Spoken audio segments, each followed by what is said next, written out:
ശരിയായി? അത് നമ്മളെ നീളേന്നേ. അപ്പൊ നേഴ്സാ? അല്ല, ഡോക്ടർ. ഡോക്ടറോ? 3ാം ക്ലാസ് പഠിച്ച എന്താ പുളിങ്കൊമ്പുമ്പോ തന്നെ പഠിച്ചത്? ഞാനല്ല 3ാം ക്ലാസ്. ഡോക്ടറൊക്കെ അടിപൊളിയായിട്ട് പഠിച്ചല്ലേ. എന്നിട്ട് ആരൊക്കെ പോയിരുന്നു? അത് അമ്മയും അച്ഛനും മറ്റു അനിയനൊക്കെ ഉണ്ടായിരുന്നു. കണ്ടോ? എന്നിട്ട് ഞാനൊരു മിന്നായം പോലെ കണ്ടു. പിന്നെ അവരൊക്കെ കണ്ടു പറയണേ. ചെറുതായിട്ടൊക്കെ ഇങ്ങനെ. അല്ല എങ്ങനെയുണ്ട് ഇത് നിറം? അതെ. അല്ല അനിയ ഒരാളില്ലേ? ഓന്റെ ഇപ്പൊ കാര്യം ഇപ്പൊ എന്റെ കഴിഞ്ഞല്ലോ. ഇനിയിപ്പോ ഓന്റെ ഒന്ന് നോക്കണം. ഓനും ഭയങ്കര ഇടങ്ങറായിട്ട് തന്നെ നിക്കണേ. എന്താവും 2 വയസ്സ് ഓനക്ക് പോയിക്കൂടെ?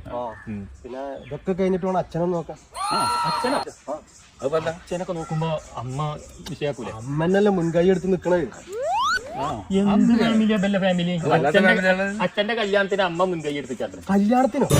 കല്യാണത്തിന്റെ കൂട്ടല്ലേ ഞാൻ കല്യാണം ശരിയാക്കണോ? കല്യാണം ആർക്കും ശരിയാവണം? ഇത് മൂത്രക്കല്ലിന്റെ പ്രശ്നമാണ്.